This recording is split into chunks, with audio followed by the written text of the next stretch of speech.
I'm excited to share Bill as an exclusive sponsor of the Thrivecast. They have been sponsoring the Thrivecast for so long. Thank you, Bill. Our firm has been using Bill for over a decade now. We actually use it in all of our foundational CFO and controllership engagements. We have to turn all of our clients' financial processes digital, and we do that with Bill. And you can check out some webinars and blogs and even toolkits that I build with Bill to help in your firm. So thank you, Bill, for being a sponsor of the Thrivecast.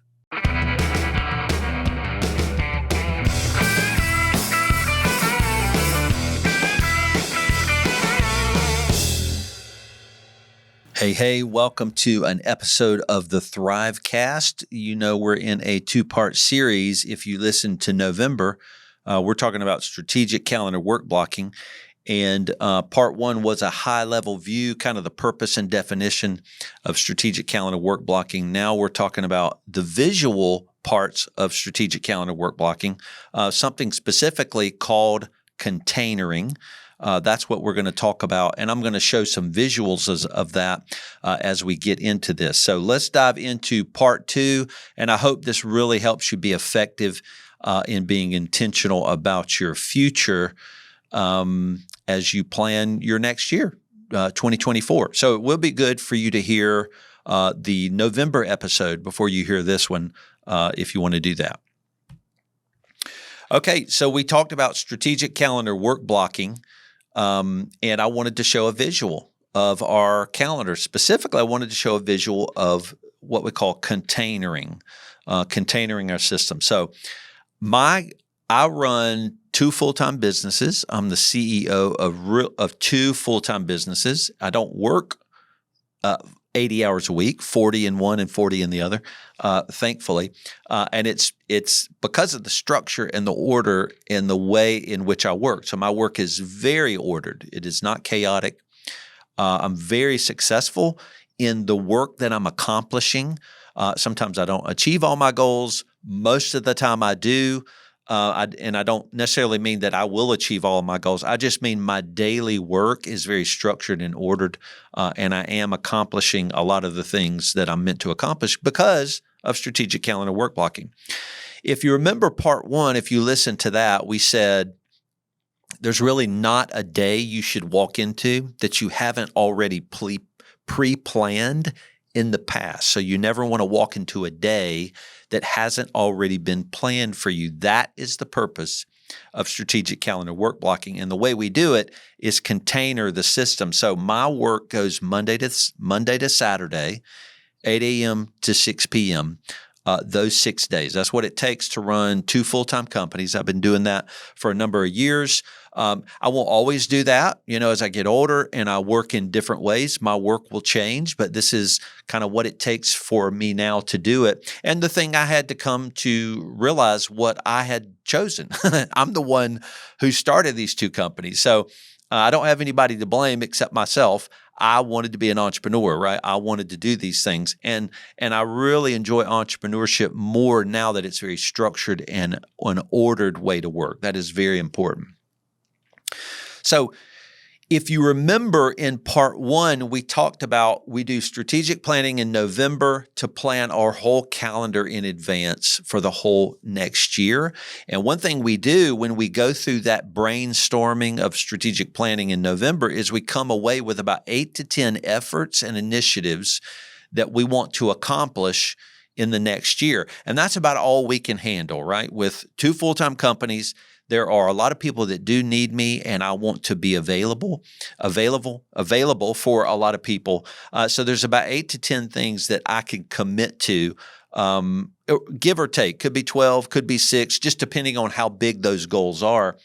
This calendar container that you see on the screen represents those 8 to 10 efforts. So you can see the first thing we do, we put rocks into our jar, so to speak, if you've heard that phrase, which is if you want to fill a jar, put the rocks in first, right? Those are the big important things you want to fill. Then put the pebbles in and then pour the sand in on top of that, and all of it fits.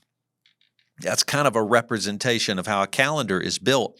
So for a calendar blocking system, we want to put our rocks in first, and the rocks for us, for me and my partner, are strategy and planning. You see, on Monday and Friday, we have big blocks of strategy and planning. That's when me and my partner devote our time specifically to working on our company instead of in our company. We do work in our company, not as much as our team, but we do work in our company, meaning we produce revenue. When you work in your company, you're producing the revenue of the company. We also want to work on our company. And so our big rocks are strategy and planning. We would say, really, any entrepreneur needs blocks on their calendar called strategy and planning. Strategy and planning blocks. And we would say start with a 2-hour strategy and planning block every single week.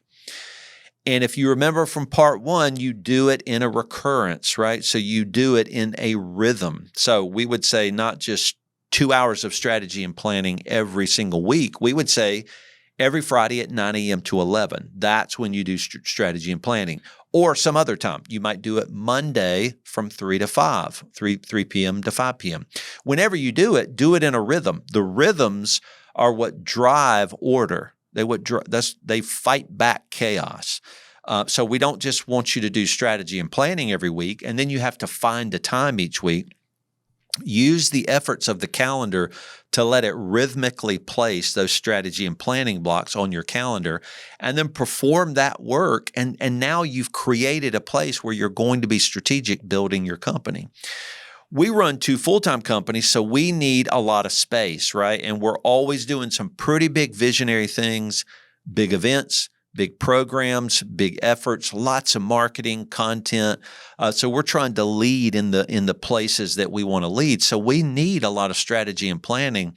That's where my partner and I really talk through, what should we do? Should we pull that trigger? What should we not do? What are the courageous things we're trying to accomplish? So strategy and planning is a time to come together and double check our efforts, right? So in November, we plan the whole calendar. Each week we get to come back and go, is this calendar working? Are we doing what we're supposed to be doing? Are we devoting each time our time each week? So we're doing some check-ins on our strategy that we had pre-planned in these big calendar containers on Monday and Friday. Now you see other efforts too, maybe not as strategic, but still as important. So you see, I need a place to have meetings, right? So that's on Tuesday afternoon and Thursday mornings. Those are big meeting containers, and they show up every Tuesday, 10 a.m. to 4:30 on Tuesday. They show up every Thursday, 9 a.m. to 1 p.m. These are every single day. And then you see what's layered on top of those. On top of this meeting container, you see client services manager meeting. So that's where my partner and I will meet with our client services manager to talk about client service happening every single day, every single week in our firm, working with her on what's happening, what do we need to handle.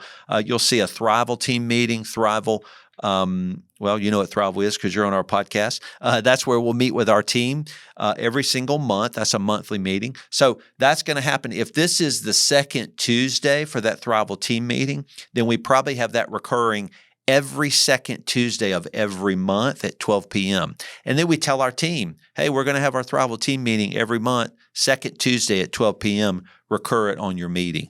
Or we'll use this calendar appointment on top of this container, obviously, to invite them into, and then we'll push our predefined calendar onto other people's calendar. Now, that's where you get to be really powerful. And as I'm the CEO, my partner's the COO, we have the ability to define some of the order of the rhythms of our team's calendar too. And we care about our team. They know we do. So we're not doing it because we want to own their time, but we've hired them for them to join us in the efforts of fulfilling the goals and the missions and the mission of this organization. And one of those is that we all need to gather together monthly. And so we'll push this calendar appointment onto their calendar, which is really pretty cool. You see also team meetings. There's a container called team meetings. That happens every week. So that recurs every week from 10 a.m. to 2 p.m. That's where we do team care, team meetings, team-related things, because as leaders of organizations, especially leaders of a service organization where everything is based on a relationship, you've got to be with your team, leading them, drawing them, reminding them that they're part of a community, reminding them of their commitments to the things that they're doing. So that's where we're going to put our time with our leadership team. Every Wednesday, 10 a.m., we meet with our leadership team. Every single week at 12 p.m., we meet with our all team. We call it all team meeting. And then our quarterly conversations are something we do individually with our team. Me and my partner meet privately with our team to check in with them, to hear from them, to help push through barriers and obstacles they're fighting. Sometimes we'll use those times to remind them, hey, you're part of a mission where we're going this direction and you're kind of trending that way. You need to come back and get in the boat with us as we're going this way. So those are private times to check in with each other. They're not always hard. Sometimes we're reminding each other, hey, you're not really fulfilling the job and the role that you've committed to. Sometimes the team is telling us, hey, I need you to support me in this way. They're letting us know, and we're there to listen to them. Now, I'm going to tell you, that would never happen. We would never just haphazardly record ongoing quarterly conversations with our team unless it was pre-planned on our calendar. But this makes sure we do something healthy with our team, and that's check in with them every single quarter. Here's also the beauty of pre-planning a calendar. That quarterly conversation is not something we book, right? Our team knows.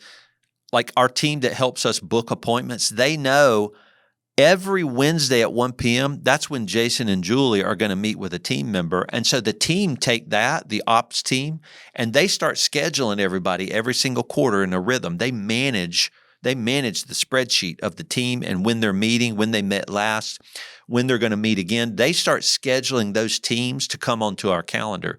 So the quarterly conversations are just blocks we set up strategically, and then team take over and fill those up with the team.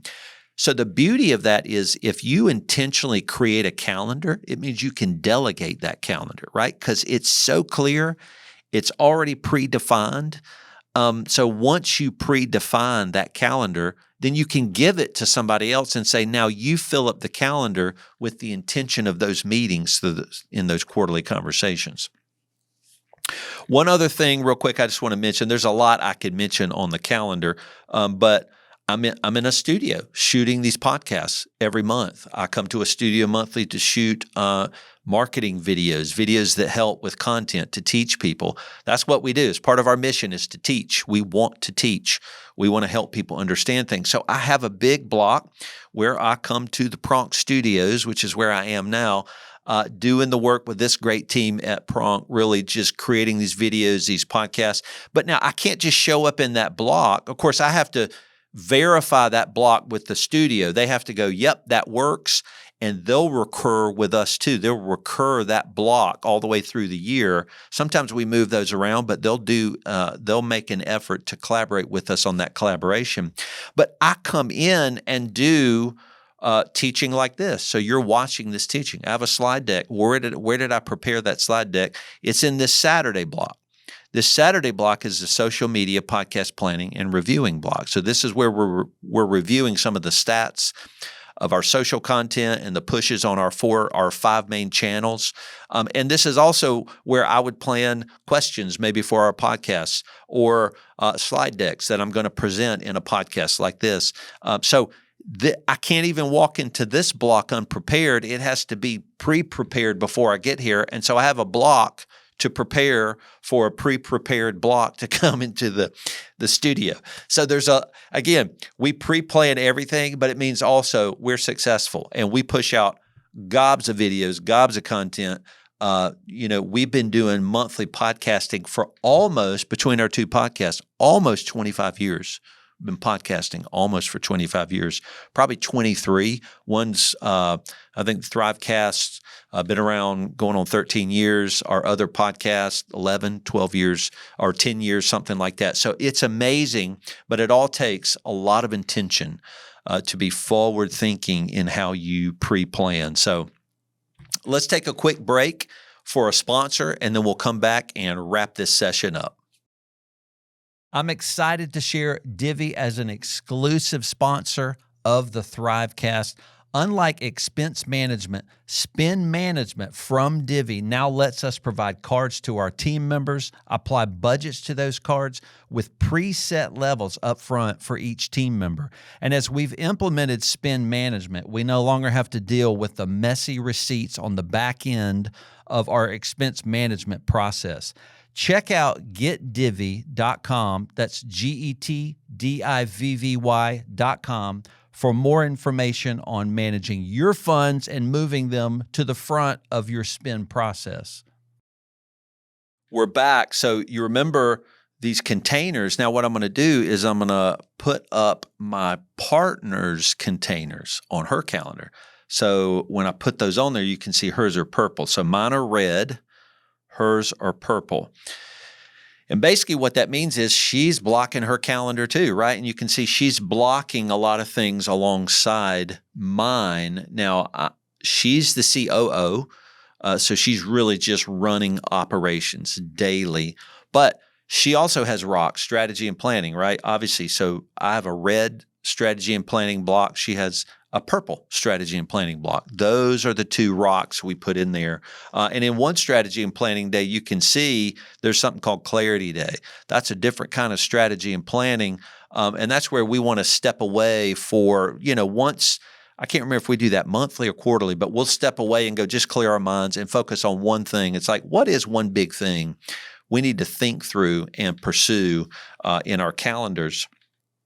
And so, but I just wanted to show how her work overlays on top of mine.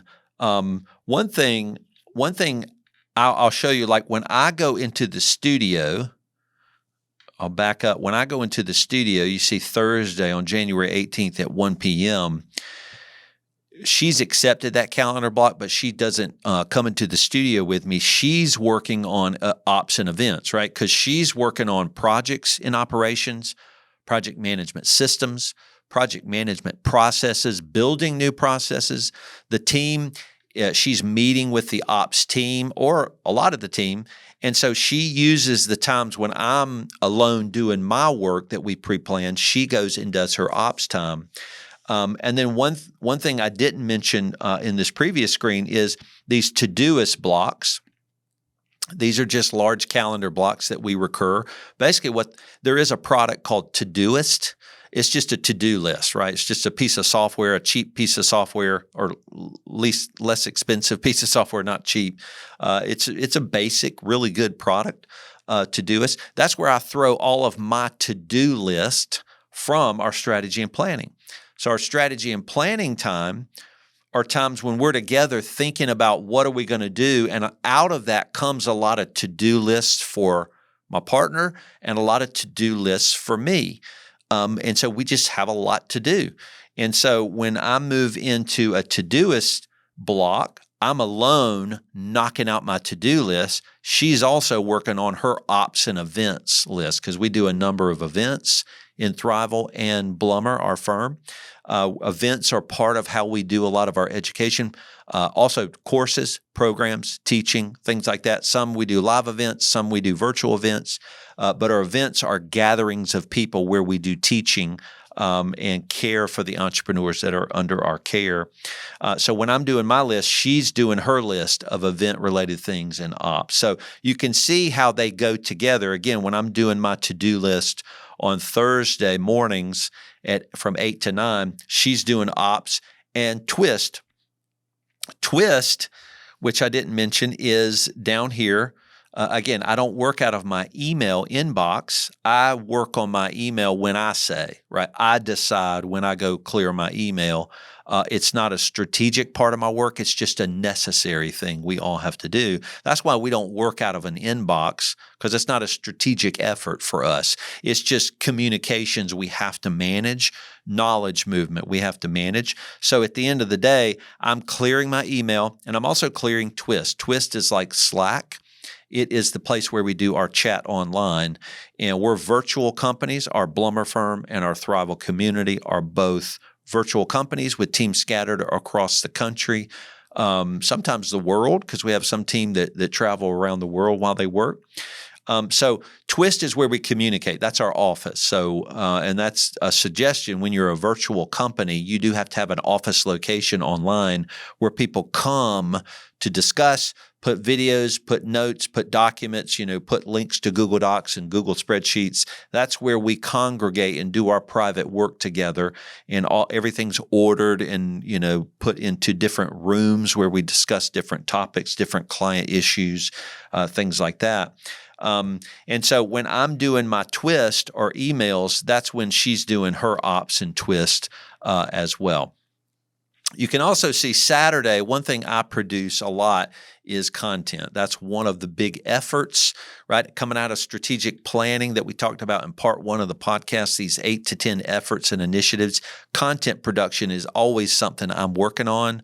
Saturdays are a time when I really produce a lot of new internal IP. That's new IP we produce for us, like our program content, our homework spreadsheets for our programs or courses. And then there's external sponsor content I produce for sale that sponsors pay us to produce on behalf of their company. They want entrepreneurial content from thought leaders, and I produce that for them under contract. We have to have blocks where we do that, and we recur those engagements with these sponsor partners every single year. They come back and say, all right, I need those 4 webinars, 4 blog posts, and 2 ebooks. Let's do the contract again. And so they'll come and be pre-booked into my Saturday appointments. So this is kind of how the calendar containers look for me and my partner, with layered on meetings that we've put inside of those containers. All right, so we're talking about strategic calendar work blocking. That was visual, but I want to talk about how are you winning as we're wrapping up this podcast. How are you winning with strategic calendar work blocking? Well, before I pull that out, let me just say, again, I've already said this, that when you calendar container a whole year in advance, you're acting as if everything you've planned is going to happen. And that doesn't work, right? A lot of it does. You do get to achieve a lot of great goals when you pre-plan your calendar. But the actual life happens, right? And so you've got to know how to navigate that. So how do you win when you've already pre-blocked your whole life in advance, your whole professional life and your personal life, really? How do you win? Well, you get good at moving. Moving blocks is key.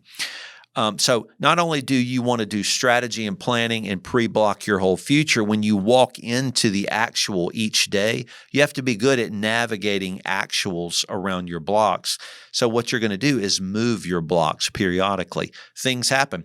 Our team blocks their calendar too. That's an effort we have everybody do in our companies to really just create order around all of our work. They get good at moving too, because things happen in their personal life, which is a lot of why they move their blocks around, because they're like, hey, the kid had to come home sick from school. No problem. Just get your calendar and move your blocks around.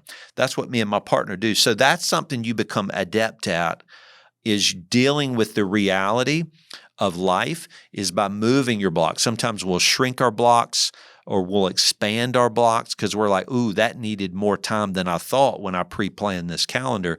So movement is really important, and it allows reality to sit inside of your strategy. That's a really, really powerful. We got to remember, if you also want to win with calendar blocking that you pre-planned in advance, is that you're planning to achieve goals, right? So if you're trying to launch a product, achieve a goal by the 3rd quarter of the next year, let's say towards the end of, August or something like that, you've got to hit some deadlines, right? You got to hit some milestones. And so that means you might have, if the milestone is August 22nd or something is when you launch that thing, you may have blocked your calendar in August, July, and May to actually prepare for some of the things you need to launch in August. But what happens in May when you're on that day and that block blows up, right? The whole day blows up, right? Maybe you got sick, you got the flu, and so you're out cold turkey. And so you got to move those blocks around. They got to go somewhere. Or you got to remember, you might not be able to achieve your goal when you thought you would Well, if you take the blocks in May when you got the flu and you push them out into the future, just know you're pushing that block closer and closer to the date when you plan to launch in August. And if you keep moving those blocks, there can be a compression effect.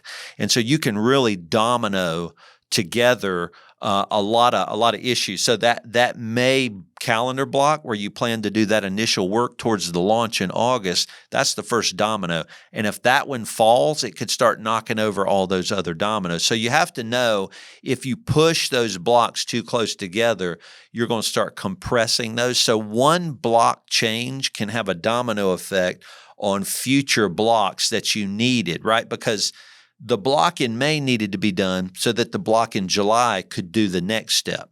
But if you didn't do the one in May and you push it right the day before that July block, now you got to knock it all out together, right? And you can't miss this block now because what if you get sick again and then the July block doesn't happen? Now you got to push both of them closer to the August date.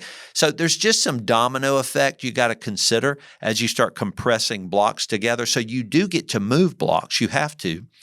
But you have to also consider how close you're moving them together and how one block change affects the other. This is how you're good at managing the actuality of a pre-planned calendar. You will have to change reality.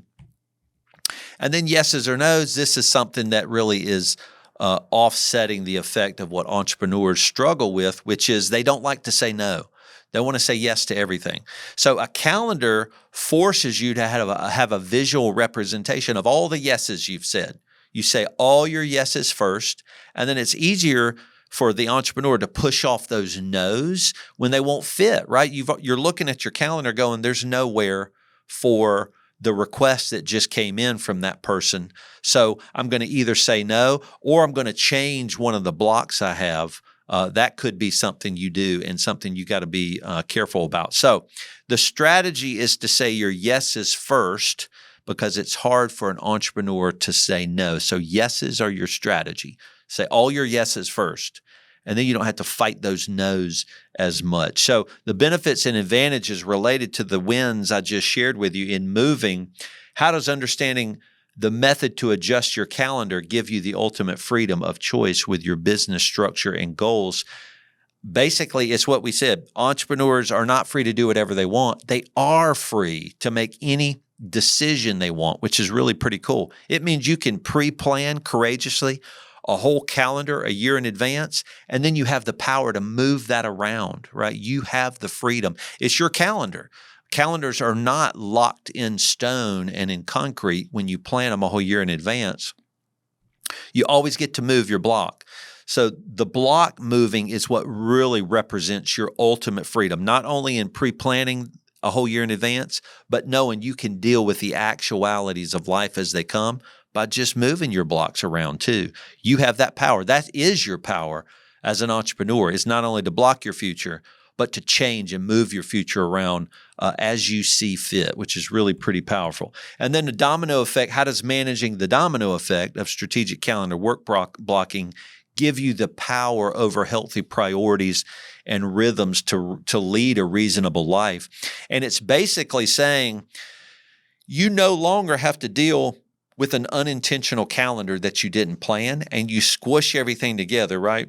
So your family wants to say, hey, let's go out for the night or let's take a weekend off. If you didn't plan a calendar and you have a domino effect of something you're trying to launch and it just pushes in on your life and really blows your life up, that affects other people too.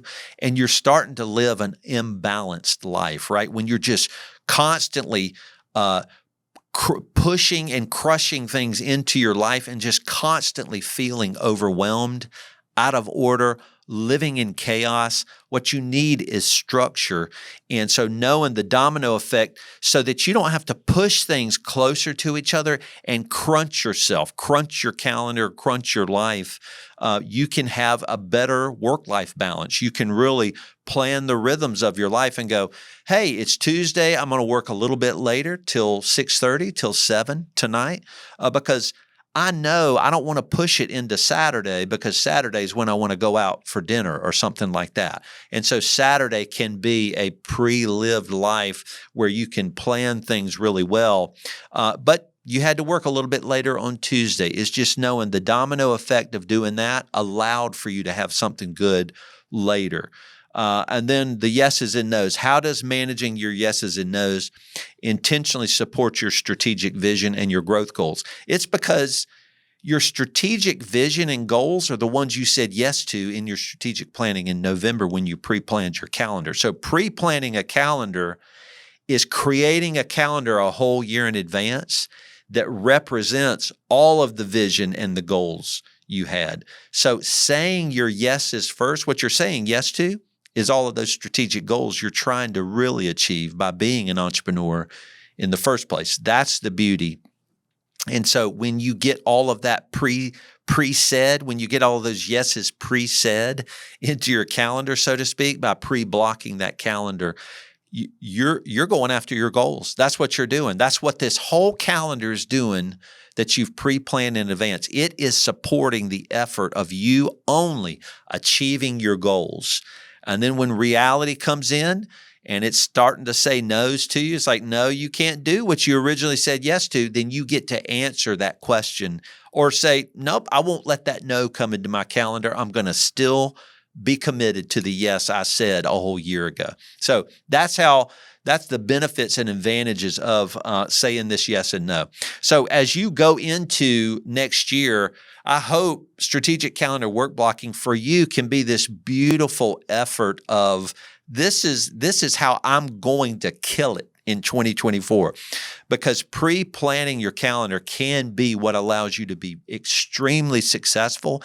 It just means you got to be more ordered and structured with the way you intentionally plan your future. You can't go into your life as an entrepreneur unintentional anymore.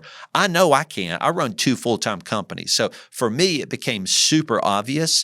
And so it forced me into a place to learn these. But you can do it too, and you can achieve way more than you thought you ever could if you will just allow some order and pre-planning into your life.